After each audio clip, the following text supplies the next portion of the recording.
Pat's chilling. He's got his thumbs up. He's ready for Apex no-fill solos. It's gotta be fun, right?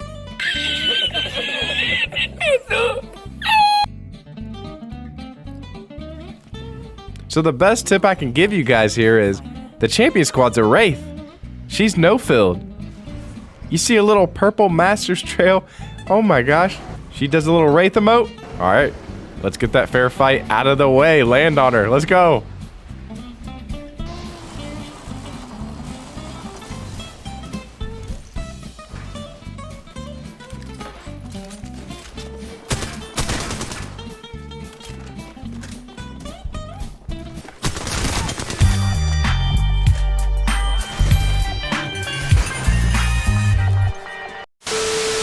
Recently, Apex Legends added the no-fill option when playing the game, which allows you to play a game as a solo without any teammates to back you up. Commonly, when chatting with a lot of my community, a lot of you guys are solos and love playing by yourself, and you guys just love to grind the game as a one-man squad or with randoms. And there's nothing wrong with that. I actually think that playing the game as a solo player forces high-pressure situations on yourself and forces you to not be dependent on anyone but yourself. Playing solo in turn makes you a better player.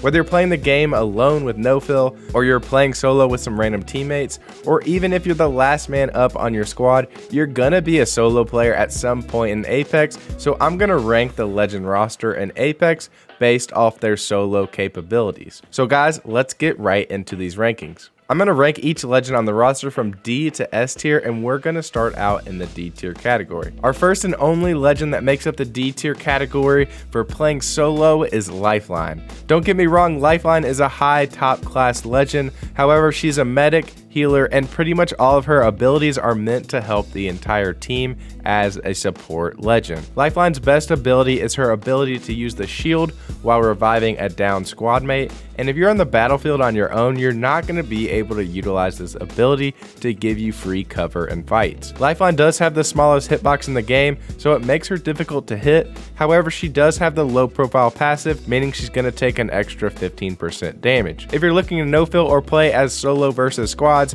you should consider other options before picking Lifeline. Next up, we move into the C tier category. These legends are average at their ability to solo queue. Our first legend making up the C tier category is Fuse. The Apex devs have recently even came out with the fact that Fuse needs a buff, and currently he has the lowest win rate out of all the legends in the game. Fuse's tactical ability is pretty weak with his cluster grenade, and his ultimate could be useful for separating multiple opponents, but the legend lacks any mobility and real actual firepower. Fuse is a C tier legend when it comes to playing as a solo. Next up, we have Wattson. On the other side of the spectrum, the devs have reported that Wattson has one of the highest win rates in the entire game after her recent shield regeneration buff. Although Wattson has a super high win rate for squads, she isn't going to be the most viable legend for playing as a solo. Wattson primarily has a higher win rate because she's played at a smaller rate, but she's also picked by those players that are committed to Wattson and they're committed to their team-oriented playstyle and love playing for the win. As a solo player, Wattson can do some cheeky things like connecting fences indoors at the right time to slow pushing enemies. However, she has low profile and no real mobility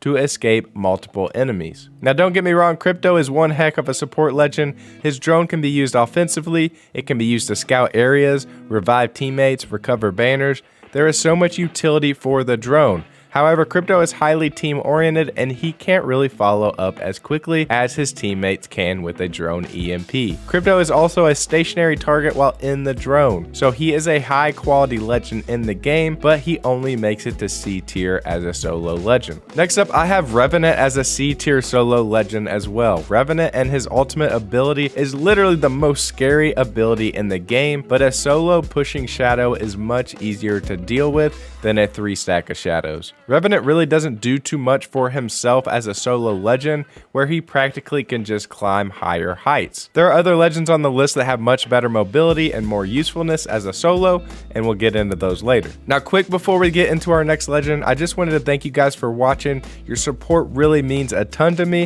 If you guys could drop a like on the video to help share the video to others, I would really seriously appreciate it. Next up, we get into our B tier legends, and I consider these legends good as playing solo. These legends can handle themselves a little bit better without the assist of others, and surprisingly enough, Rampart makes it into the B tier here for me. Rampart doesn't have the most mobility, but if you play to her strengths and utilize her amped cover walls, you can set up for ambushes, block doorways, and fortify locations to make enemy squads think twice about pushing you. Rampart is a solid solo legend. She makes it in the B tier here for me. After Rampart, we have Loba, and Loba has great potential to me with being a solo legend, but her Q needs a little bit more work, and hopefully we'll get that in Season 9. There is word of a Loba buff for Season 9 for her tactical, so hopefully she can be a little more mobile and aggressive with that tactical. In addition to that useful tactical to get in and out of fights, she has an ultimate ability that can be really good for getting you looted up. Just be careful because you will expose your position to other players as a solo when you're using her ultimate ability. Now next up after Loba we have Mirage, and Mirage has typically been rated pretty low on my character tier list, but he's a solid B tier legend for playing as a solo. His ultimate can help for escapes and help to bamboozle some of those enemies. If you can get his tactical to separate enemies into separate 1v1s, you're gonna have some success with Mirage as a solo legend. After Mirage, we have the two big boys. We have Caustic and Gibby rounding out the B tier category. I just couldn't rank either of these guys higher than B tier due to their size. Although Caustic and Gibby can be some of the best legends in the game, both of these guys are going to get team shot pretty hard, and you're going to definitely feel the size of these legends as a solo. Both these legends provide so much utility for the team and are terrific team support legends, but the big boys aren't the best picks as a solo. Your best bet with Caustic is to trap teams in separate rooms and to gas with your ultimate and then spam them with some arc stars or shoot them down with some close range weapons. Gibby's best bet is to get a quick knock before you're forced to bubble and then take down the remaining enemy or enemies with a shotgun inside his dome of protection. Next, we move into our A tier solo legends. These legends I have rated as great as solo legends, but not the best. Our first legend we have in the A tier is Bloodhound. Bloodhound is a solid solo legend, mainly due to the ultimate ability. For using this legend as a solo, I highly advise you find any ultimate accelerants or charge towers that you can and take third parties while you're using the ultimate ability. The ultimate is going to give you insane speed boosts, a crazy in-game vision that will help with your awareness, and if things go south, you have your speed to be able to escape. Without the ultimate, it's going to be tough for Bloodhound to take down a full squad, so just know you have to play this legend smart as a solo. After Bloodhound, we move into Wraith, and the sweaty TTV Wraith has always been a staple to Apex Legends, and now with that no-fill option, those TTVs that immediately quit the game when they go down, they now have no fill. But anyway, Wraith had her hitbox size increased in Season 8, but there's also good news for Season 9. Apparently they are working on removing low profile from all legends. Wraith in Season 8 still has low profile, but she does have her get out of jail free card with her tactical. She can use that portal and tactical ability to get in and out of fights quickly and safely. You just have to know when to activate her tactical, since it takes a little bit more time to get into the void, and she's going to be pretty good at taking on multiple enemies. After A tier, we move into our S tier legends who have labeled as the best in the game as playing as a solo legend, and first up we have Bangalore.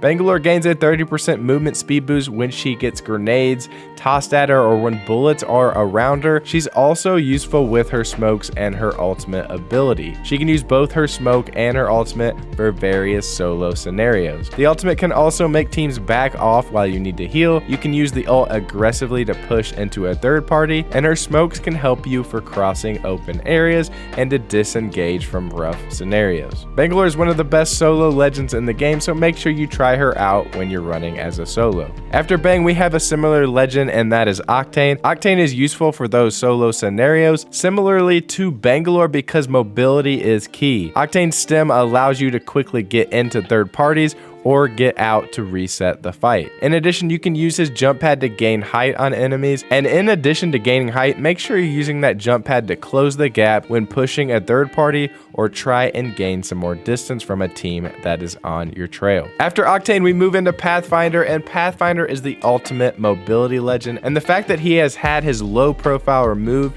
is actually huge. Now make sure you're gaining height when you can with Path, and use his grapple to quickly back off when you need to heal up. Mastering the grapple is key with this one, but Path is easily one of the best solo legends in the game due to his crazy useful mobility. Finally, we have Horizon. Horizon is a useful legend in all aspects of the game due to her tactical, passive, and ultimate ability. Her tactical ability allows her to quickly gain height on opponents, and she has a crazy fast strafe speed while moving up in her lift. She can also use her lift as a getaway maneuver, and it also can allow for her to take a battery while in mid-air during the fight. Her ultimate can also help to separate different players, block certain routes, or clump enemies together, so you can chuck in some arc stars for a quick knock to start out the fight. Now, all in all, I hope you find these rankings useful and it can help to benefit you when playing as a solo in Apex. Let me know in the comment section where you would rate someone differently, and I'll make sure to comment back. Thanks for watching, and I'll see you guys in the next video. I'm Grizzy, and I'm out.